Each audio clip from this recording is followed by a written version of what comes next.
Hi everyone, welcome to my first ever tutorial math video. Today I thought I'd start off with something a little more on the simple side. And so today we'll be solving an equation for x. So we'll solve an equation for a given variable. So the equation we're going to look at today is 3x plus 7 equals 10. And so what we're going to figure out is what is the value of x right here? 3 times what number plus 7 would equal 10? And some of you guys might actually be able to just kind of guess and check in your head. 3 times what number plus 7 would equal 10. So it's kind of like a fun little riddle right here. But what we're going to do today is practice using what's called inverse operations in order to solve. Some cases we can just kind of guess and figure out what x would have to be on our own. And then other times, especially when problems involve fractions or decimals, it's a little bit harder to do. So what I'm going to do is show you guys some steps that always work. And what I mean by inverse operations, let me write that for you guys. So we're going to use inverse operations. What that means is that we're going to kind of undo the equation. So we're kind of going to undo some steps so that we can isolate x. Isolate x. And so what that means is that we want to use inverse operations to cancel out some of the other things that are on the same side of the equation as x.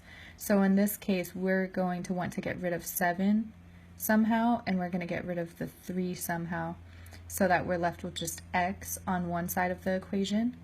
We'll have something like x equals some number, and what that's going to tell us is exactly what the value of x would be, so that when we plug that in, 3 times that number plus 7 will be 10. And so let me kind of start you guys off. I like to look at first what operations are happening. So 3x, when you have a number and a letter stuck together, what that actually means is 3 times x. So if you want, you can actually rewrite it this way, so you know, okay, this operation is multiplication.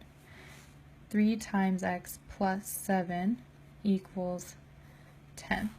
Okay, so now I know my operations are multiplication and addition.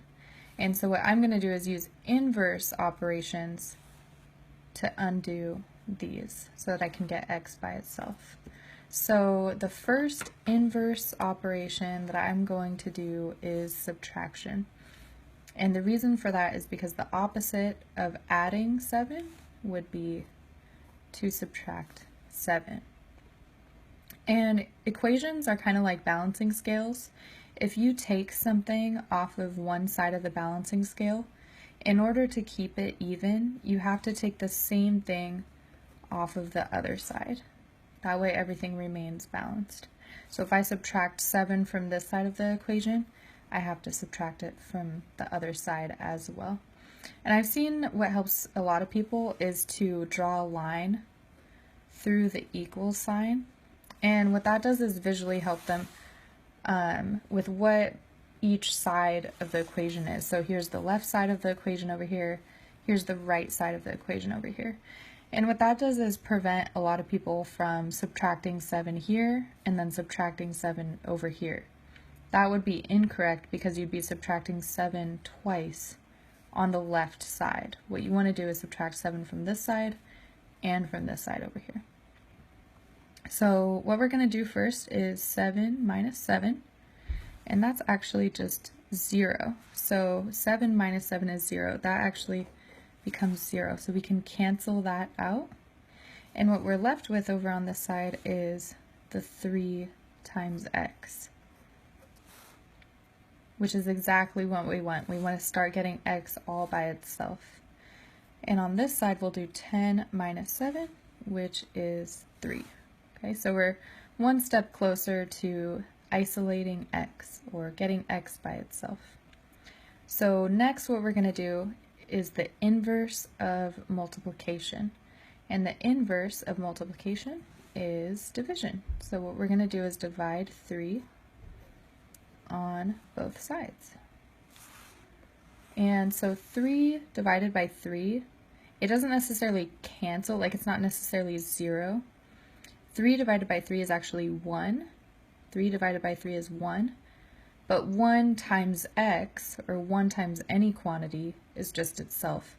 So 1, when this becomes a 1, 1 times x is just x. So now we have x alone. And that's equal to 3 divided by 3, which is 1. So what this means is that x equals 1. What that means is that if I plug in 1 for x, then my answer would be 10. So if I did 3 times 1 plus 7, that should be 10. And you can always check that as well. To verify your answer, you can always plug that 1 back in. 3 times 1 is 3. 3 plus 7 is 10. And that's a good way of double checking and verifying that yes, your answer was correct. Alright, well thanks for watching my first math video. Please let me know if you guys have any questions or comments or areas of improvement. Thanks.